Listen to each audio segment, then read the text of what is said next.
There we go. Perfect. All right, guys. So we'll walk you through how we can assign categories to panels, how we can also assign areas to specific panels as well, ones that we select on in the view, and how we can. I'll just walk you through the Revit Upload Center as well. Just some of the functionality there, as well as some of the Onyx interface as well. So the sequencing and the stacking options within Onyx as well. Okay, so what you should see on screen is I have a panelized model. So I have some walls and I've got some floors which have been framed as well. So to assign categories to panels, what we have to do is we have to dip back into MWF. So this is something we have to do within the MWF interface. And it's one of the few times where we have to interact with MWF when we're working with Onyx. Okay. So for now, what I'll do, I will go to, so what I'd like to do first of all is select some panels. I've cheated by already assigning some selection sets, okay? So I'm just gonna load in my external panels selection set, and that just allows me to select my external panels, okay? Now I've done that, I can go ahead and go to my panel properties, okay? So there's two ways where we can assign categories to the panels. We can do that either via the panel properties, or we can do that from the edit tab as well. So from the panel properties, if I click on properties here, you'll see all of my selected panels listed on the left. And if I wanted to make a change to all the panels, I'll just select the all panels option here. What I want to do is specifically focus on the category option. So if we go to miscellaneous, you'll see at the bottom of the miscellaneous tab here, we have the panel type window. And from there, we can assign a category. Michael, sorry to interject over there, but I think that some of the audience cannot see the screen. Would you like to just make sure that you're sharing the right one? Of course, yeah, sure. See that Alex and Nick just messaged me and that they cannot see the screen. Oh, okay, this is, let me just double check. Let me see what's going on here. Show screen, main monitor. Yeah, so I've done that again. Yes, I can view the screen. Okay. If there's any issues, guys, just type in the chat and I'll see if I can readjust that if there's any issues seeing the screen. But yeah, I'll just continue until otherwise, yeah. Okay, so at the bottom here, we've got the option to assign a category to a panel. And if I extend this menu for category, you can see I have some defaults available here. So I've got external or exterior, interior, bearing, non-bearing, and sheathing. Okay, so I could assign them from here, but I'm not going to do that because I've got a preferred method of doing it. And what I'll do for now is I'll just click OK. And back inside my wall module, I'm going to go to the Edit menu. From here in the Edit menu, I can go to Set Panel Category. And from here, I can go ahead and assign a category to the panel. Okay. So at the moment, if you focus on the instance parameters associated with these selected panels, you'll notice that there is no category data currently available, or at least no common category data shared among the panels. So what I can do from here is I can either assign an existing category. So as you can see, these are the same as what we've just seen in the panel properties, but I could also create a new one from this location as well. So what I'm going to do is I'll click on the add button and I'm going to add ext for external, and I'll click OK. Any newly created categories will appear in the list here, and any existing newly created categories or any existing categories that you've created previously will also be shown in this area here as well, in the list view. So for now, what I want to do is make sure that this is the active category, and I'll click Apply. Once I click Apply, you can see in the BIMSF category here, it's populated that data to tell us that these are now assigned to the external category. I'm going to go ahead and do the same as well for my internal panels. So I have a number of internal panels here as well. And rather than bore you guys with me selecting each of those, I'm going to go ahead and, as you guessed, activate a selection set. Okay, so I've got my internal panels. I'll click OK, and it just selects my internal panels. All right, so from here, I will go ahead and, sorry, mind blank. Go ahead and do the same steps that I've just shown you by assigning a category. So I'm going to go to Edits, Panel Category, Set Panel Category. I'm going to go ahead and click Add, and I'm going to add INT for internal. Click OK. And as you can see, it's just added to the list there and is now available to apply to my panels. Okay, so as you can see, as before, I click Apply and it just applies that category to these selected panels. All right. Another thing we can do, guys, is we can assign areas to specific panels as well, simply by selecting them in the view. Okay, so I'm just going to go to my level 1 view here, and I can select panels by members. I can select them by label, a few different ways of selecting the panels. So I'm just going to choose by label in this case. So I'm just going to select a panel label. I'm just going to select a few of those. Okay. Once I've selected the panel labels, I go into my Onyx tab, and from Onyx, so this is within the Onyx menu, I can now assign an area to the selected panels. Okay. So if I click Assign Area, I can type in any values that I want here. So I can name it whatever I like, and this will assign that category with that, that area with that name to those panels. So I'm just going to call these exterior, and I'll say front in this case. Okay, so you may want to categorize or place an area on these panels based on their locations, or maybe based on levels, or well, not even levels because you can categorize by levels, but different ways of filtering your panels, so maybe by zones or different areas within a model, that kind of thing. So I'll say, for example, here, exterior front, and it will assign those to the exterior front area. So you can see here, 5 panels have been assigned that area. Okay, so that's a really simple way of how we can assign areas to panels as well. I'm only going to do a few just so it doesn't burn through all the time, really.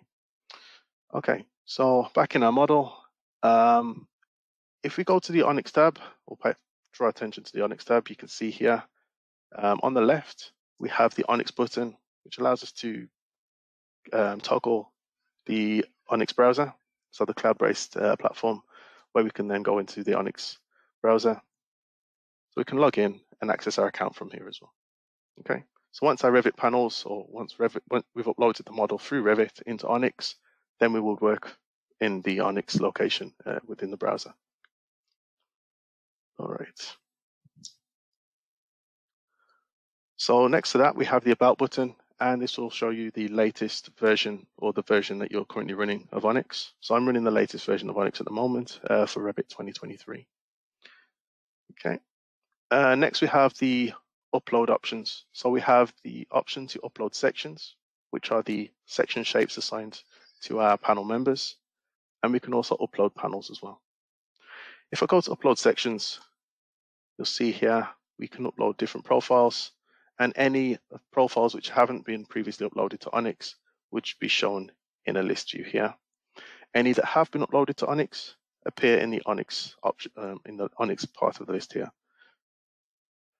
Okay, so as you can see, I've previously uploaded these members or these shapes to Onyx, and you can see we have the family type, we have the size of our component, so the size is, and we have the section shape assigned to this particular member as well.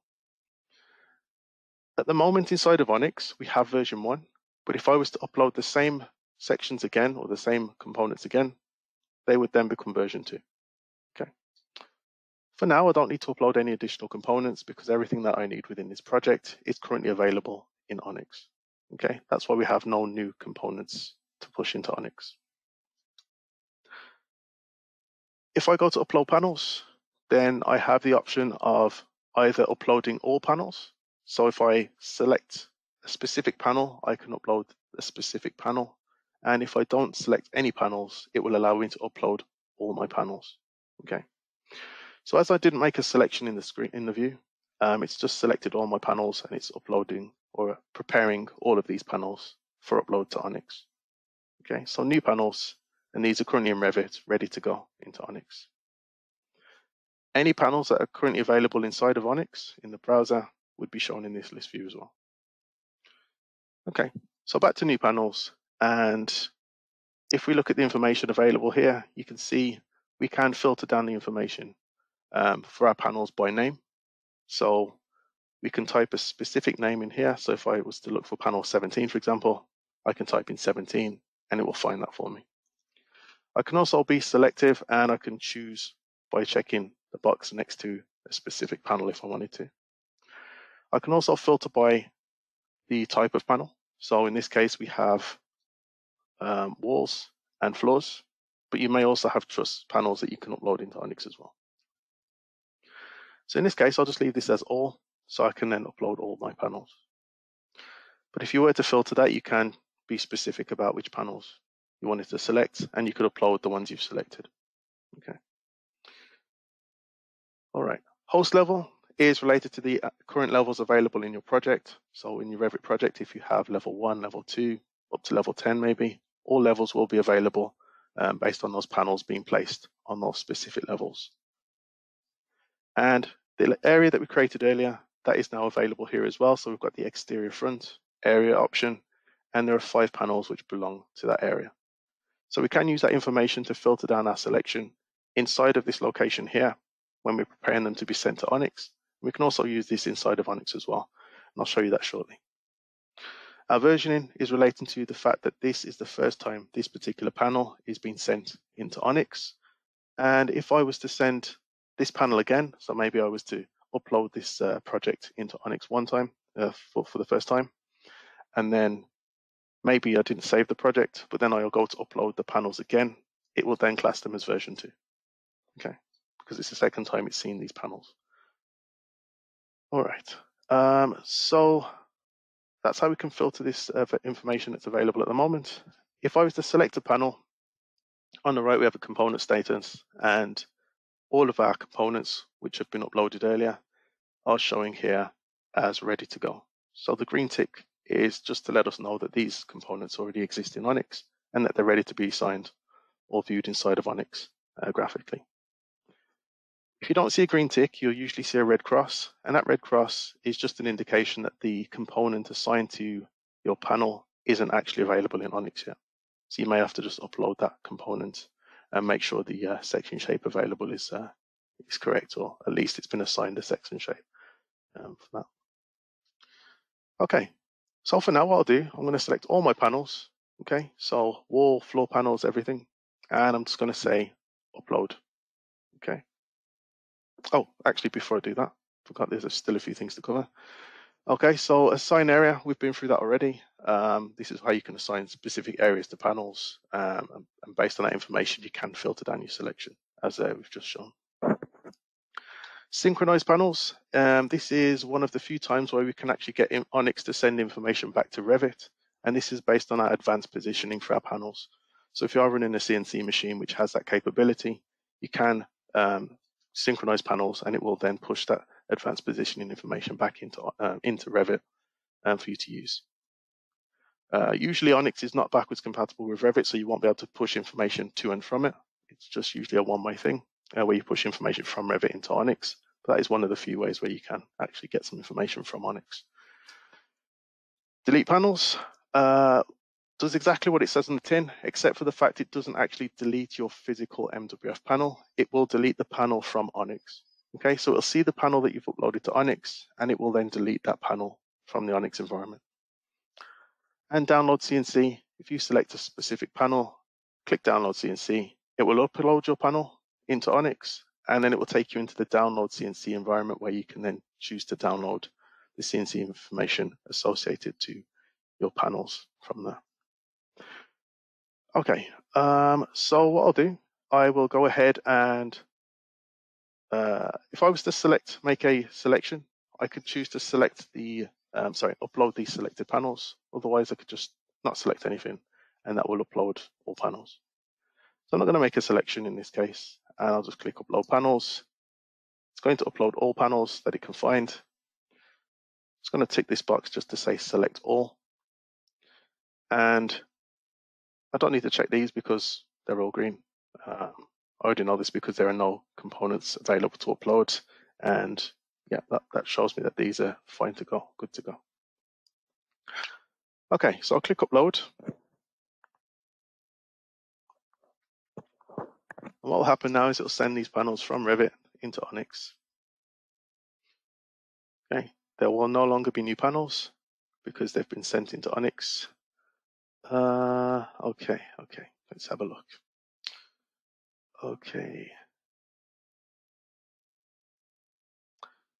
So we had an error there, a warning, which didn't really apply because our panels have successfully uploaded. So yeah, that's fine. So it's successfully uploaded 28 panels, 28 wall panels, 4 floor panels, and it hasn't skipped any, which is good news. All right. I guess I can ignore this in this case because it's not affected the upload at all. All right, so now you can see the panels have been moved from new into the Onyx panels, which means they're available inside of Onyx. So if I go to my project, if I click on my current project inside of Onyx, which is the webinar project, you'll see here I have all of my panels, which we just saw inside of Revit. So here are my 4 floor panels, and I have 28 wall panels, which are currently here. All right. All right, so I'm just going to close this down for now. And inside of Revit, what you'll notice is once your panels are uploaded to Onyx, you'll get this red overlay, which is just a bit of feedback to tell us these have actually been sent into Onyx. If you wanted to see some information based on the lock status, because the red overlay does indicate that these panels are locked.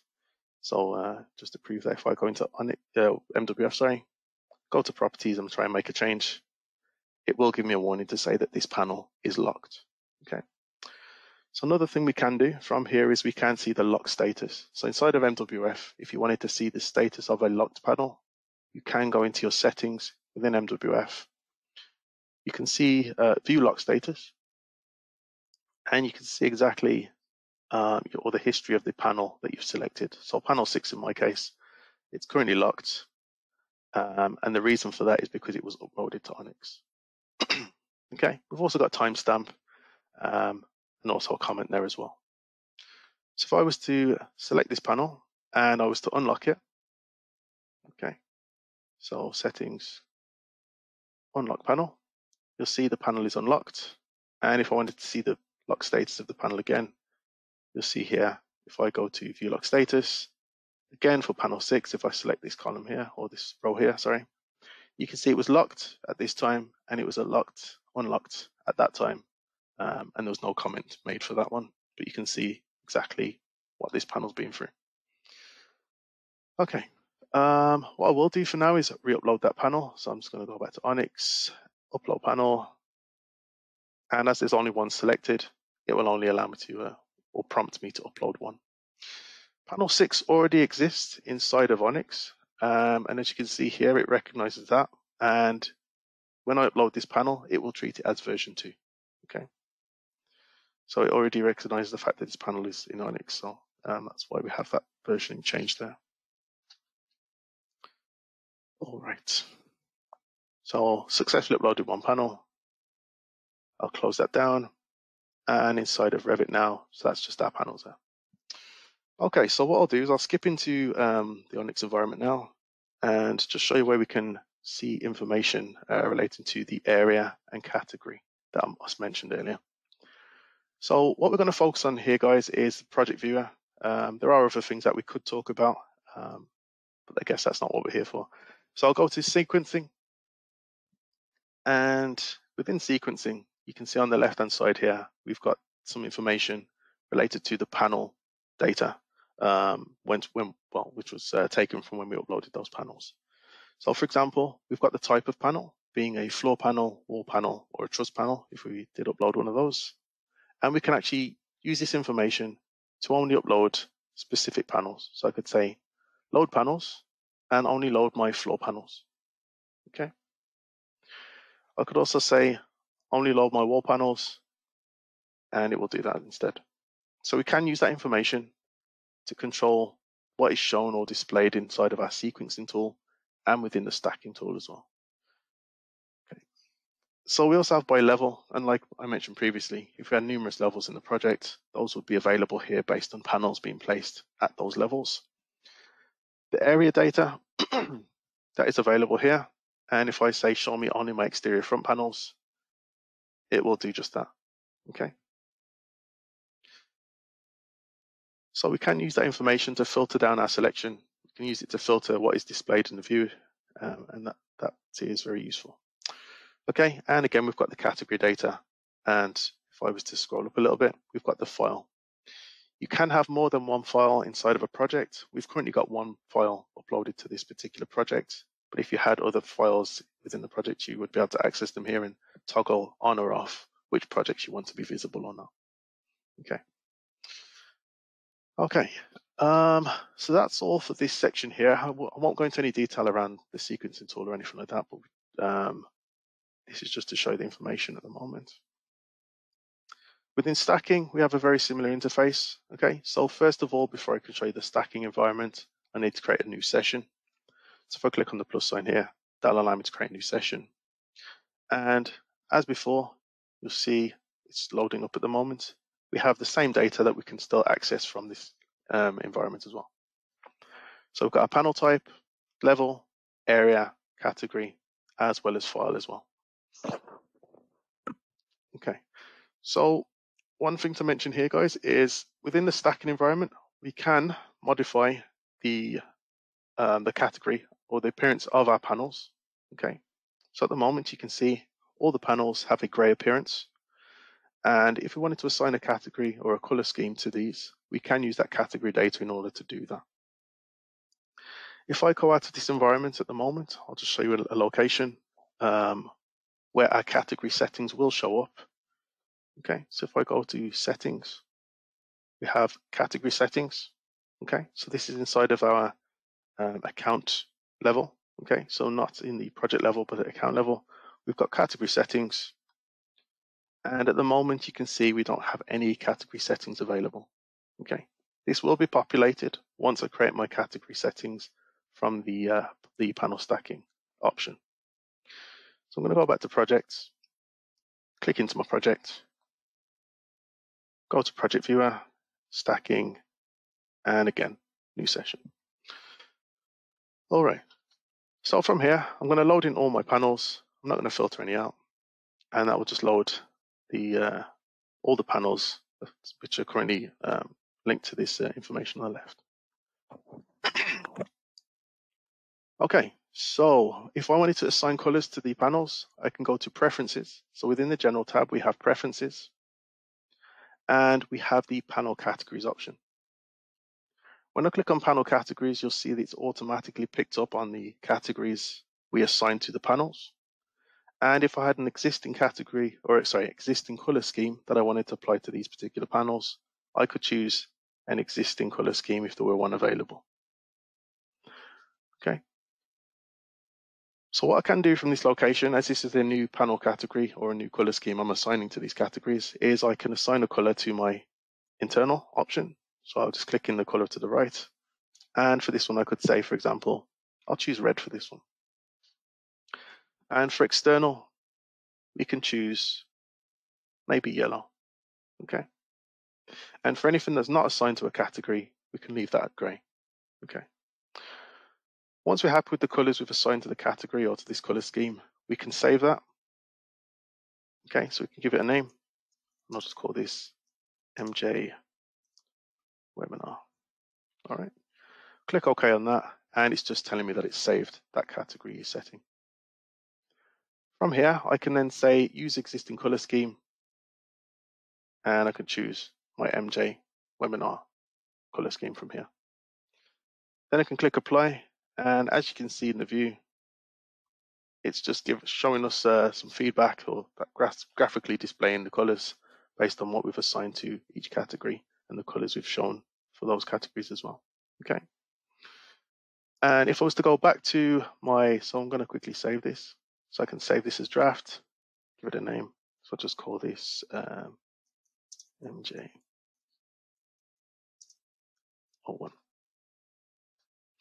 Okay, so I've saved the session, and I'll just go back to my settings just to show you that our color scheme is now saved within the category settings.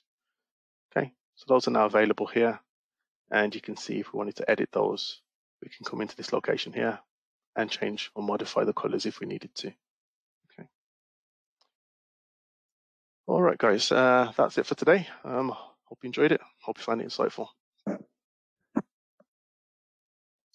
Thank you, Michael, for that demonstration. And we'll now open the floor for your questions. And once again, you can either raise your hand in the GoToWebinar dashboard, or you can type it via the questions tab. Just like to quickly apologize for that little technical difficulty there at the beginning of the webinar. But we do hope that you didn't miss too much. And while we wait for your questions to come in, I'd like to invite you to visit our LinkedIn channel at linkedin.com/company/StrokesOff Solutions, where you can find regularly uploaded content, and also where you can view the recorded version of this webinar.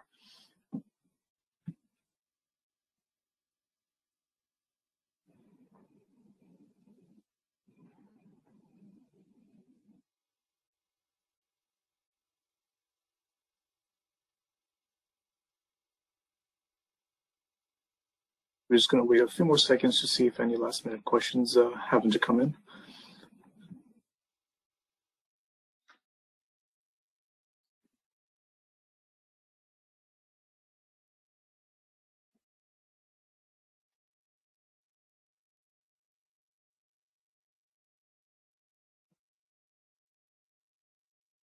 Right, that looks like a wrap for today.